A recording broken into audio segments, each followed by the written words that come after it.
વડોદરા મહાનગરપાલિકાના ward number 11માં ફરી મતદાનની શહેર કોંગ્રેસે કરી માંગ. સ્ટ્રોંગ રૂમની સુરક્ષાની જાણકારી મેળવવા પહોંચેલા કોંગ્રેસ પ્રમુખ ઋત્વિજ જોશીએ આરોપ લગાવ્યો કે વોર્ડ નંબર 9ના કોંગ્રેસ ઉમેદવાર મીનાબેન વસાવા જ્યારે વોર્ડ નંબર 11ની DR અમીન સ્કૂલ પર મત આપવા પહોંચ્યા ત્યારે પહેલેથી જ કોઈએ તેમનો મત આપી દીધો હોવાની જાણ થઈ.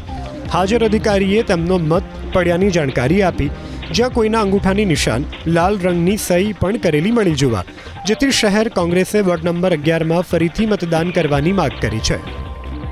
વોર્ડ નંબર 9ના અમારા ઉમેદવાર મીનાબેન વસાવા જ્યારે પોતાનું મતદાન મથક જે વોર્ડ નંબર 11માં આવે છે DR Amin school booth number 20માં વોટ આપવા ગયા ત્યારે એમને ખબર પડી કે એમના નામથી ઓલરેડી પહેલેથી જ વોટ થઈ ગયો છે, એટલે કે એમના વોટની ચોરી થઈ ગઈ છે. જ્યારે અધિકારી પાસે પહોંચ્યા બૂથમાં તો અધિકારીએ એવું કીધું કે તમે તો વોટ આપીને ગયા છો, બીજી વખત કેમ આવ્યા? કારણ કે એમાં ત્યાં બાજુમાં એમના નામની બાજુમાં થંબ ઇમ્પ્રેશન લાગેલી છે, લાલ પેનથી સહી પણ કરેલી છે.